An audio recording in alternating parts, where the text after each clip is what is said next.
All right, let's get right into it. Picture this. One day, the world as you know it is just gone.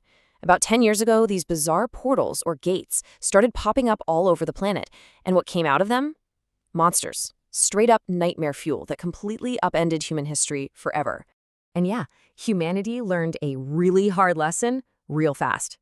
Our guns, our tanks, our entire military might, completely useless. But right when things looked the most hopeless, something incredible happened. People started awakening.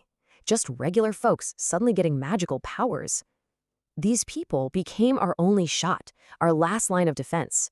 We call them hunters. So let's break down this new world, because it's not just about fighting monsters. An entire economy, a whole new way of life, has been built around these gates. Society now literally revolves around diving into these dungeons, facing down unspeakable dangers, all for a shot at incredible wealth and power. It's not just survival anymore, it's big business. So, to put it simply, a hunter is kind of a modern-day warrior. A person with powers that let them step into these other dimensions and take the fight to the monsters. They are, without a doubt, the soldiers on the front lines of a war we were never, ever ready for. But here's where it gets kind of brutal. Not all hunters are created equal, not even close. You get ranked from E, which is the absolute bottom of the barrel, all the way up to S rank, people who are basically walking natural disasters. And here's the real kicker. Whatever rank you get when you awaken, that's it. It's permanent. No amount of training is ever going to change it. So you might be asking, why would anyone risk their life like this? Well, for one, the magic stones you get from monsters can be turned into some seriously powerful weapons and armor. But the real prize? The mana cores from deep inside the dungeons. They've become the world's new clean energy source, and they're worth a fortune. This whole system has created a brand new global hierarchy.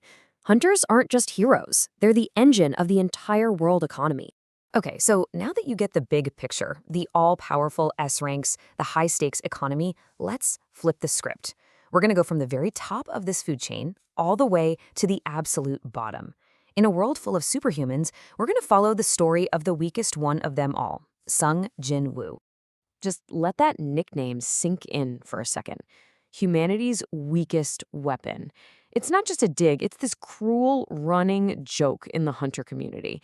And that's how everybody, and I mean everybody, knows our main character.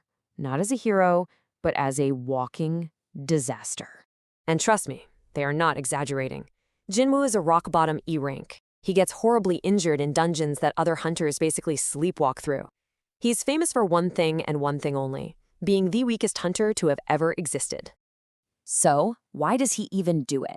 Why does this guy, the weakest man alive, keep throwing himself into dungeons where he almost dies every single time? Well, the truth is, he doesn't have a choice. His father's gone missing, so he's the only one left to pay his mother's crazy hospital bills and make sure his sister can stay in school. He's not fighting for fame or fortune, he's just fighting to keep his family afloat. And it's that desperation for cash that leads him to what should have been just another boring D-rank dungeon. You know, just another day at the office, another brush with death. Except this time, things were going to be very, very different. So the party clears the dungeon, they take out the boss, but then something weird happens. The gate, which is supposed to close up shop an hour after the boss is dead, just stays open. And then at the very back of the room, they find something people only whisper about, a hidden path, a double dungeon. This, of course, starts a huge argument. The smart move is to report it and wait for a stronger team. But the thought of all that extra loot is just too tempting. The raid leader calls for a vote, and it comes out to a perfect tie. 6 say yes, let's risk it for the reward. 6 say no, let's play it safe. 1 vote is left. And this moment just says everything about his situation. The deciding vote, the one that seals everyone's fate, falls to Sung Jinwoo, the weakest guy there. And even though he knows any dungeon is a death trap for him, he thinks about those bills, about his family, and he casts the tiebreaker. They're going in.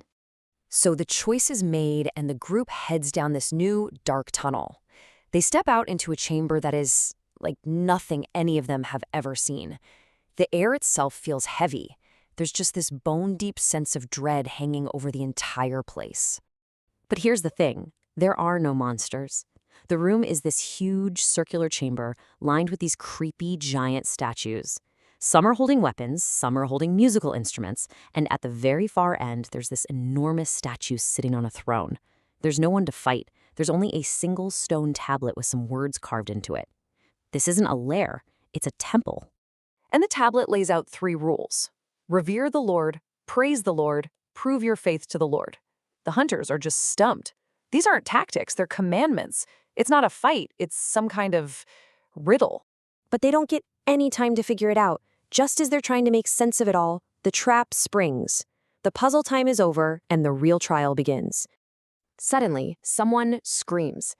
The eyes of that giant statue on the throne, they're glowing bright red. It's looking right at them. And in that same instant, with a deafening boom, the stone door they came through slams shut. They're trapped. All hell breaks loose. One of the hunters makes a break for the door, tries to get out, but before he even gets close, one of the other statues moves with this impossible speed, and just like that, he's gone, crushed. The message is crystal clear. You're not leaving. The statues are alive, and they're here to kill every last one of them.